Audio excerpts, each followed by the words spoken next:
Hello everyone, good morning. কেমন আছো সবাই? আমি শুভ্রা চলে এসেছি আরও একটা মিনি ব্লগ নিয়ে। তো চলো সকাল সকাল কী করছি বলি। তো আমি দেখো আজ সকালে প্রথমেই কি খেয়ে নিচ্ছি, লেবু জল। গরম জলের সাথে লেবু জল খেয়ে নিচ্ছি। তো আজ আমার পড়ানো নেই, সারাদিন আমি বাড়িতে। তো টুকিটাকি কী হচ্ছে না হচ্ছে সব কিছুই শেয়ার করছি। দেখো আমি চলে এসেছি মায়ের কাছে। মা দেখো এখানে ভাত বসিয়েছে সকাল সকাল। আর কী কী সবজি হচ্ছে চলো বলি। একটা শুক্তো হচ্ছে, সব রকম সবজি দিয়ে শাক ভাজা হচ্ছে, আর টমেটোর চাটনি। তো টমেটোর চাটনিটা যেহেতু আমি ভালো পারি তাই মা বলেছে আমাকে করতে, তাই আমি করেছি ওটা।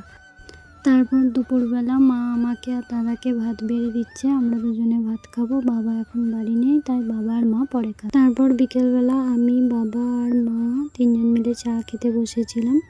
তারপর রাতের খাবার বানানো চলছে। তো মা এখানে আটা মেখে রুটি বেলা শুরু করেছে, আর আমি এদিকে রুটিটা সেঁকে নিচ্ছি।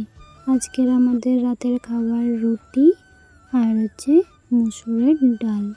তো ডাল দিয়ে রুটি কার কার খেতে ভালো লাগে। তো এই ছিল আজকের ভিডিওটা।